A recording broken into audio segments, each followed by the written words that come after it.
He wore borrowed watches and rented smiles, and the girls believed every lie, until one desperate girl looked past the illusion and said something that cracked the man he pretended to be. If you're drawn to stories that expose hidden truths and human weakness, quietly subscribe. This one unfolds slowly. The first thing Evan learned was that wealth didn't need to be real, it just needed to look convincing. On a Friday night in the city, illusion mattered more than truth. Lights blurred imperfections. Music erased questions. And loneliness, especially the kind that lived behind carefully applied makeup and forced laughter, made people eager to believe. Evan stood outside the rooftop bar, adjusting the cuff of a jacket that wasn't his. The fabric still smelled faintly of another man's cologne. He rolled his shoulders like confidence was something you could stretch into place, then checked his reflection in the tinted glass. Good enough. The valet greeted him by name, not because he knew Evan, but because Evan had tipped him the week before just to plant the seed. Familiarity could be bought cheaply if you understood people. Evan had learned that early. Inside, the bar pulsed with artificial warmth. Glasses clinked. Laughter bloomed and died. Everyone was selling something. Beauty, success, indifference. Evan slipped into the role he'd rehearsed 100 times. Relaxed posture, half smile, eyes that suggested money without ever mentioning it. He never talked numbers. That was the trick. Across the room, they were always easy to spot. Girls who watched the room instead of their phones. Girls who laughed a second too late. Girls who dressed like confidence but wore desperation underneath. Evan didn't judge them. Judgment implied distance. He understood them. He approached one, soft hair, careful lipstick, hands folded too tightly around her drink. Long week? He asked gently. She looked up, surprised by kindness. That was always the opening. Yeah, she said. You. He smiled. Always. They talked. He listened. He mirrored. He never lied outright, he let assumptions do the work. The watch. The stories that ended before details. The casual mention of travel without destinations. By the end of the night, she touched his arm when she laughed. By the end of the week, she'd told him about her rent, her job she hated, her fear of being invisible. Evan nodded like a man who could fix things. He never promised anything. That mattered to him. When it ended, as it always did, he disappeared cleanly. No fights. No accusations. Just silence. A quiet withdrawal that left the girl wondering what she had done wrong. That was the part Evan didn't think about. Because thinking led backward. And backward led to the version of himself he refused to become again. The girl he noticed that night didn't look like the others. That was the first mistake, noticing. Evan was already 2 drinks in, floating comfortably in the version of himself that never doubted. The rooftop bar was louder than usual, bass thumping through the floor like a second heartbeat. Wind teased the edges of dresses and loosened ties. The city stretched below them, glittering and indifferent.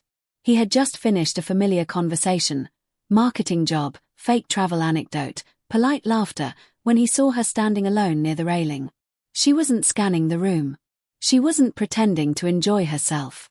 She was watching the city like she was measuring the distance between where she stood and where she wished she could be. She wore a simple black coat despite the crowd's glitter, her hair pulled back without ceremony. No phone in her hand. No performance.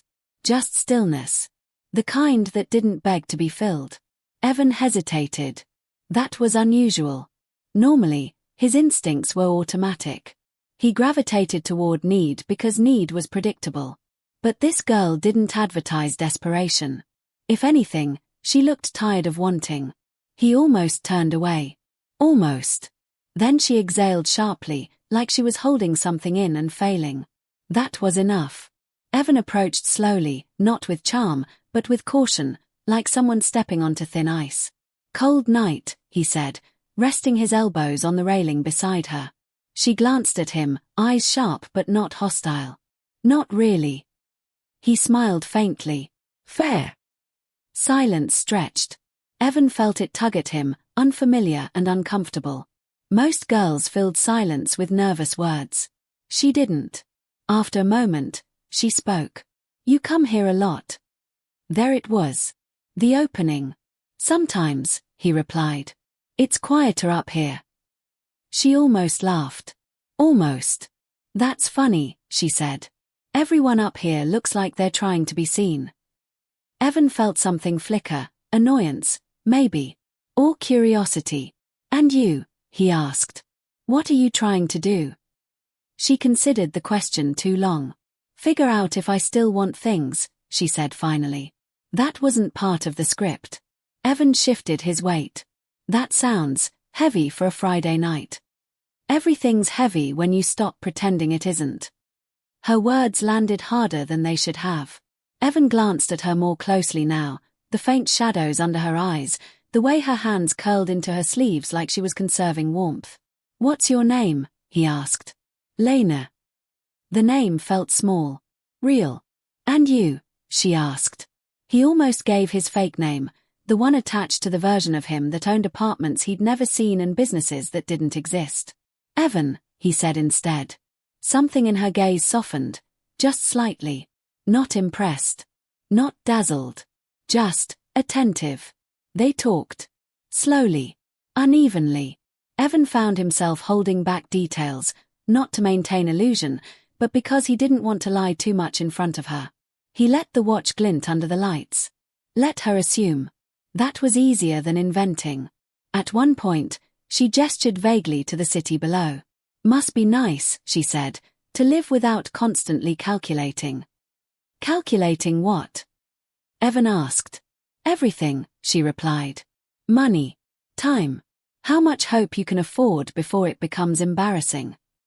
Evan swallowed. That's not everyone's experience, he said carefully. She looked at him then, really looked. Her eyes lingered on his jacket, his watch, the casual confidence he wore like armor. No, she said. But it's mine. The words shouldn't have mattered. He'd heard worse. Confessions were currency in places like this.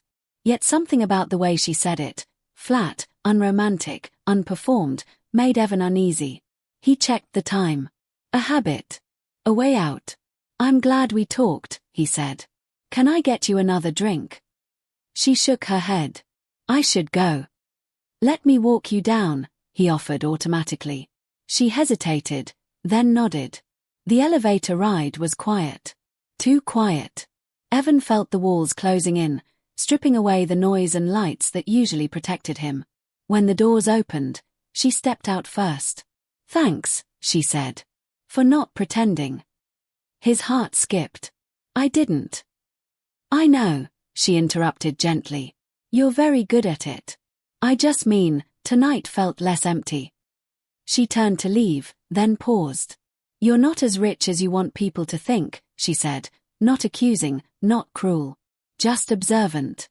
Evan froze. She met his eyes, searching, not for confirmation, but for truth. And I'm more desperate than I look, she added. Then she walked away. Evan stood there long after she disappeared into the street, the illusion around him cracked but not broken, yet. For the first time, the lie didn't feel powerful. It felt exposed.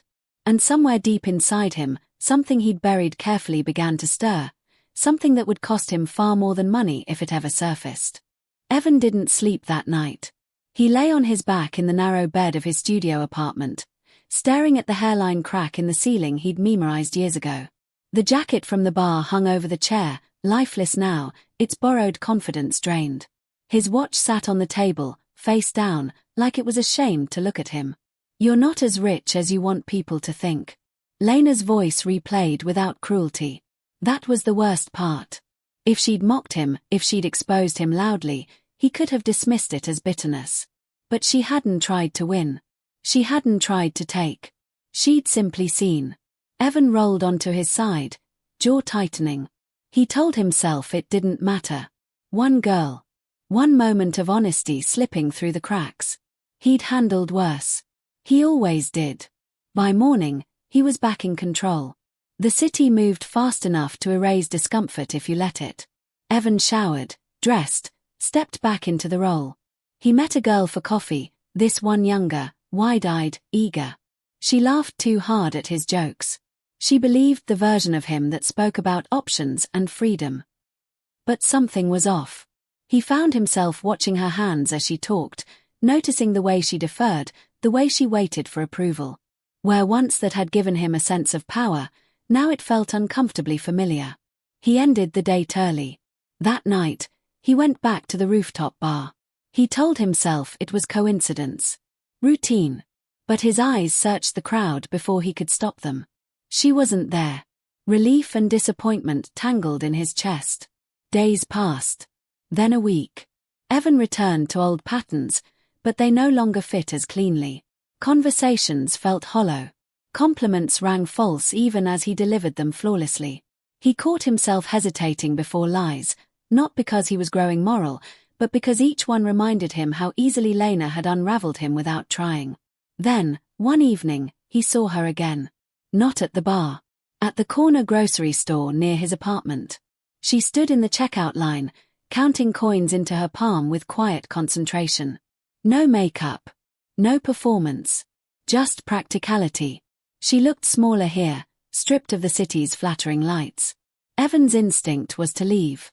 Instead, he froze. She noticed him at the same moment. Her eyes widened briefly, surprise, not fear. Then recognition settled in. They stood there, separated by nothing but a rack of cheap candy and unsaid things. "Hey," he said finally. "Hey," she replied. The cashier waited. Evan stepped aside, letting her finish first. He watched as she hesitated before removing an item, a small luxury she decided she couldn't afford. Something tightened in his chest. Outside, the air was sharp. Lena tucked her hands into her coat. "You live around here?" she asked. "Yeah," he said. "You?" She nodded. "For now." They walked together without planning to. The silence between them wasn't awkward this time, it was loaded. "I didn't mean to call you out," she said eventually. "The other night." "I know," Evan replied. "You weren't wrong." She studied him, cautious. "Most people get angry." "I usually don't get seen," he said before he could stop himself. The honesty startled them both. They stopped at the corner where their paths split. "I should go," Lena said, but she didn't move. "Can I ask you something?" Evan said. She nodded. "Why did you come to that bar?" She looked down at the pavement. "I wanted to remember what it felt like to believe in easy answers." "And?" he asked quietly. Her mouth curved into a sad smile. "They're always rented." The words cut deeper than accusation. From that night on, they kept running into each other. Or maybe Evan started arranging his life so it would happen. They talked more. Not long conversations, just fragments. Shared walks. Coffee bought carefully. He never wore the watch around her. Never talked about money. He found himself listening instead of performing. And Lena, desperate though she claimed to be, never asked him for anything. That terrified him. Because Evan's entire system was built on transactions. Give illusion, receive admiration. Offer stability, take need. Without that structure, he didn't know who he was to her. One evening, sitting on the steps outside his building, Lena finally asked the question he'd been dreading. "Why do you do it?" she asked. "Do what?" "Pretend," she said softly. "Chase girls who are already falling." Evan laughed once, humorless. "Because it works." "That's not an answer." He stared at the street. "Because being wanted is easier than being known." She didn't respond immediately. "I think you like girls who need saving," she said carefully. "Because as long as they're drowning, no one notices you can't swim either." Evan's throat closed. "That's not fair," he said. "No," she agreed. "But it might be true." Silence settled heavy between them. "I can't be one of them," Lena added. "I won't pretend you're something you're not." Evan felt panic flare, raw and unfamiliar. "I'm not asking you to," he said. "But you want me to," she replied. "You want to feel real without giving anything real back." The words landed with brutal precision. For the first time, Evan understood the stakes. Lena wasn't another girl in his orbit. She was a mirror. And if he kept her close, the illusion would collapse completely. If he lost her. He didn't finish the thought. Because deep down, He already knew how this would end. And he hated himself for knowing which choice he was most likely to make. The lie was supposed to end quietly. That was how Evan always handled things: fade out, disappear, leave no sharp edges behind. But lies don't like being abandoned once they've been seen. They resist. They demand payment. The invitation came on a Thursday afternoon. A message from Marcus, the friend whose life Evan had been borrowing in fragments for years. Real money. Real connections. Real parties Evan attended just long enough to be photographed near the right people. Big weekend. Investors flying in. Rooftop gala. You coming? Evan stared at the screen longer than necessary. He thought of Lena counting coins at the grocery store. Thought of her words, "I can't be one of them." He typed back, "Yeah, I'll be there." The choice was made before he admitted it to himself. The gala was everything Evan used to crave. Champagne that never ran out. Dresses that shimmered like promises. Men who spoke casually about numbers large enough to erase whole lives. The rooftop glowed gold, insulated from the city below like a sanctuary for those who never had to calculate. Evan slipped into place effortlessly. The watch was back on his wrist. The jacket fit better than it should have. Laughter came easily again. People leaned in when he spoke. And yet, something was wrong. He kept scanning the crowd. When he finally saw Lena, his stomach dropped. She stood near the bar, stiff and clearly out of place, wearing the same black coat from the first night they met. Her eyes moved carefully, absorbing the excess like someone watching a foreign language unfold. Marcus was beside her. Evan moved before he thought. "What's she doing here?" Evan asked sharply when he reached them. Marcus raised an eyebrow. "Relax. She's helping Katie. Picked up last minute. You know her." Lena looked between them, confusion dawning. "You didn't tell me this was your world," she said quietly to Evan. He opened his mouth. Nothing came out. Marcus laughed. "World's a stretch. Evan just likes to visit." The words hit like a slap. Lena's gaze locked onto Evan. "Visit," she repeated. Heat crawled up his neck. "Lena, I can explain." She stepped back, taking him in fully now, the watch, the ease, the way people greeted him with familiarity. "You lied," she said. Not loudly. Not angrily. Just, final. "I never said I was rich," Evan protested. The defense weak even to his own ears. "You let me believe you were someone else," she replied. "That's worse."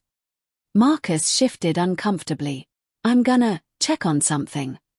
He left them alone in the noise. "I told you I couldn't be one of them," Lena said. "And you still brought me into this." "I didn't know you'd be here," Evan said. "But you knew you'd be," she shot back. "You chose this." The music swelled. Glasses clinked.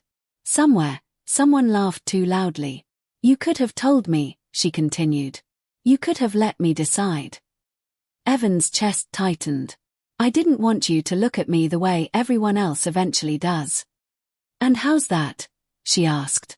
"Like I'm small," he admitted. "Like I don't matter unless I'm useful." Lena's expression softened, not with forgiveness, but with sorrow. "You don't get to use people to feel real," she said. "Even if you're hurting." She reached into her pocket and pulled out something small, a receipt, folded carefully. "You dropped this the night we met," she said, pressing it into his hand. "From the grocery store. Same place as me." His breath caught. "I kept it," she added, "because it reminded me you were human." Her eyes glistened now, but her voice didn't break. "I don't need saving," she said. "And you don't need pretending. But you do need to choose who you're willing to lose." She stepped away before he could respond. Evan watched her disappear into the crowd, not upward, not toward the lights, but down the service stairs, back into the city that never waited. The music continued. The illusion held. And Evan stood there, surrounded by wealth that was never his, realizing too late that the one person who saw him without it was gone because he hadn't been brave enough to let her stay. The lie had won. But it tasted like ash. The city looked different when the illusion no longer worked. Evan noticed it the next morning as he walked the same streets he always had, cracked pavement, shuttered shops, people moving with purpose or resignation. Nothing had changed. And yet, everything felt stripped bare, like the world had decided to stop playing along. The watch was gone. He'd taken it off sometime during the night, left it on Marcus's counter without a word. Marcus didn't call. Evan suspected he wouldn't. People like Marcus preferred clean exits too, especially when someone stopped being entertaining. Evan passed the corner grocery store and slowed. The receipt was still in his pocket, edges soft from being unfolded and refolded too many times.